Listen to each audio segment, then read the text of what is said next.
Mahuva breaking Mahuva શહેરના ભવાની રેસિડેન્સીના ચોકીદારની મોડી રાત્રે ઘાતકી હત્યા। મહુવા શહેરના વિટીનગર રોડ ઉપર આવેલી ભવાની રેસિડેન્સીના ચોકીદાર રાજેન્દ્ર કુમાર રાત્રે સૂતા હતા ત્યારે હત્યારાએ તીક્ષ્ણ હથિયાર દ્વારા મોડી રાત્રે કરી હત્યા। જોકે પીઆઈ સોલંકીના જણાવ્યા અનુસાર મરનાર ચોકીદાર રાજેન્દ્ર કુમાર સાથે આરોપી વચ્ચે કોઈ ઝઘડો અગાઉ કાનિક બોલાચાલી થઈ હતી। તેનું મન દુઃખ રાખીને ચોકીદારની તીક્ષ્ણ હથિયાર દ્વારા મોડી રાત્રે ઘા મારીને મોત નિપજાવ્યું છે। હાલ ડેડ બોડીને પીએમ અર્થે મહુવા જનરલ હોસ્પિટલ ખાતે ખસેડવામાં આવી। પોલીસે ગુન્હો નોંધી વધુ તપાસ હાથ ધરી। આરોપીને પકડવાની પોલીસે તજવીજ હાથ ધરી ચક્રો ગતિમાન કર્યા છે। રિપોર્ટર સમીર ખોખર, અમરેલી।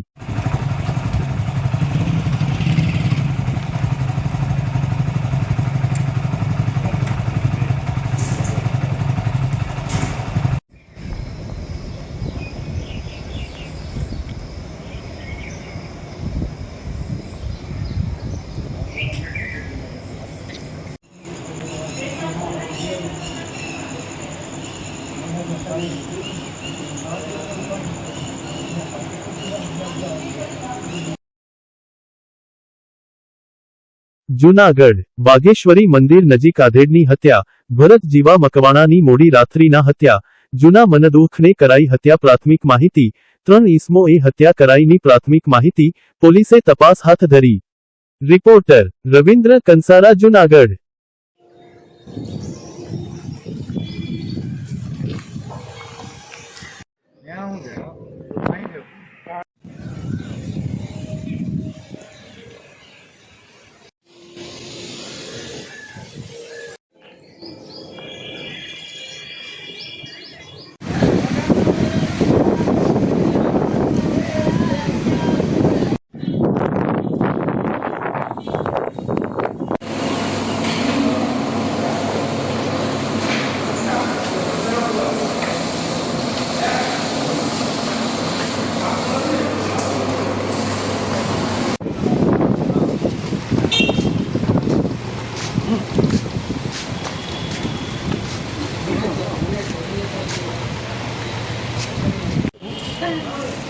माथे उठाड़ दियो, उठाड़ दियो माथे, उठाड़ दियो इन बात, ये कंजी वही उठाड़ दियो।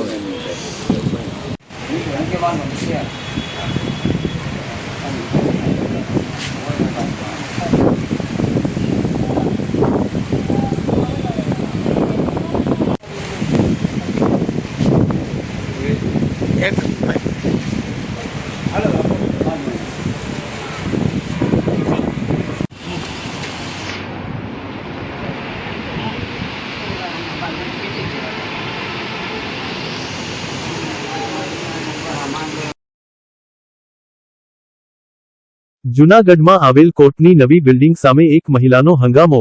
વકીલની કારમાં તોડફોડ કરી જાહેરમાં ભયનો માહોલ સર્જ્યો હતો। બનાવની વિગત એવી છે કે જૂનાગઢની નવી કોર્ટની બિલ્ડિંગ સામે એક મહિલાએ એક વકીલની કારમાં તોડફોડ કરતા અફરાતફરી મચી જવા પામી હતી। ઘટનાને કારણે રોડ પર ટ્રાફિક જામ થઈ ગયો હતો અને આ ઘટનાની જાણ પોલીસને થતા પોલીસ સ્ટાફને તાત્કાલિક ઘટના સ્થળે પહોંચી સ્થિતિને કાબૂમાં લીધી હતી અને આ સમગ્ર મામલે પોલીસે સઘન તપાસ હાથ ધરી છે।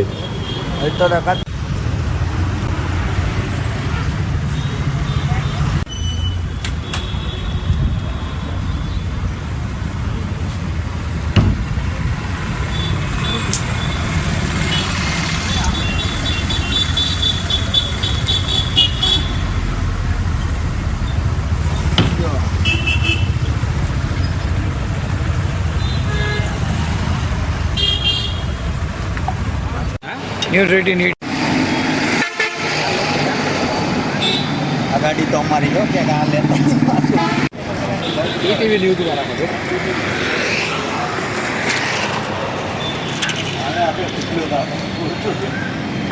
इंस्टाग्राम में नेम आवे ने बधे अंदर नो जो ना पाना पड़ा अंदर जो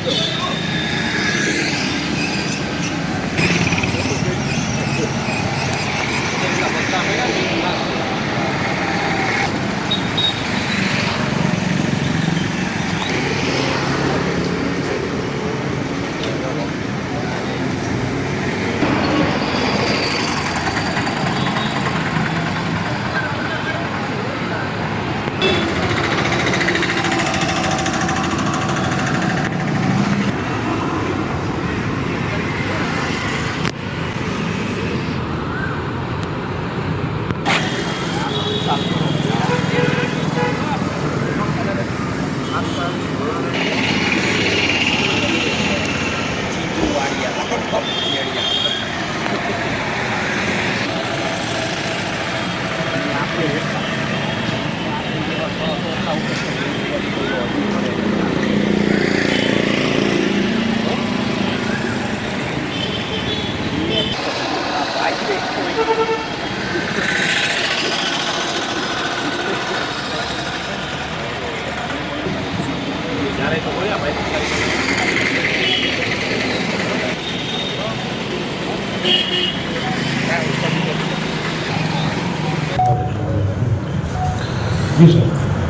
મોડી રાત્રે ભવનાથ પોલીસ સ્ટેશન વિસ્તારમાં આવેલા વાઘેશ્વરી મંદિરના ગેટની બહાર એક જે બનાવ બનેલો, જેમાં ફરિયાદી રમેશભાઈ જીવાભાઈ મકવાણા એ ફરિયાદ આપેલ કે તેમના નાના ભાઈ ભરતભાઈ જીવાભાઈ મકવાણા જે છેલ્લા 12 વર્ષથી ભવનાથમાં સાધુ બની અને રહેતા હોય અને ગઈકાલે તેમને ફોન આવેલો, આથી તેઓ હોસ્પિટલ ગયેલા અને ત્યાં તેમને જાણવા મળેલું કે તેમના ભાઈ જે આ ભરતભાઈ છે તેમના શરીરે ગંભીર ઈજાઓ પહોંચાડી લોહી લુહાણ કરેલ અને મરણ ગયેલા હોય.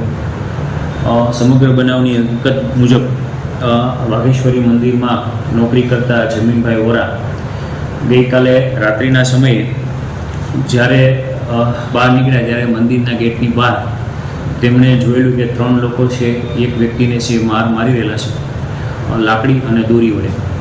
આથી તેમને મારવા ના પાડેલી, રોકેલા, પરંતુ આ રોકાયેલા નહીં.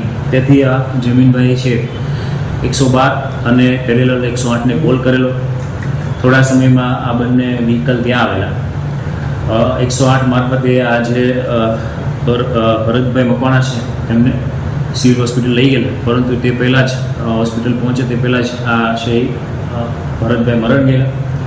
સાથે સાથે 112ની ટીમ પણ ત્યાં પહોંચેલી અને આ જે પિયાગો રિક્ષા GJ11 છે 9774 પણ આ જે મૃતક છે તેની સાથે સિવિલ હોસ્પિટલ પહોંચેલી.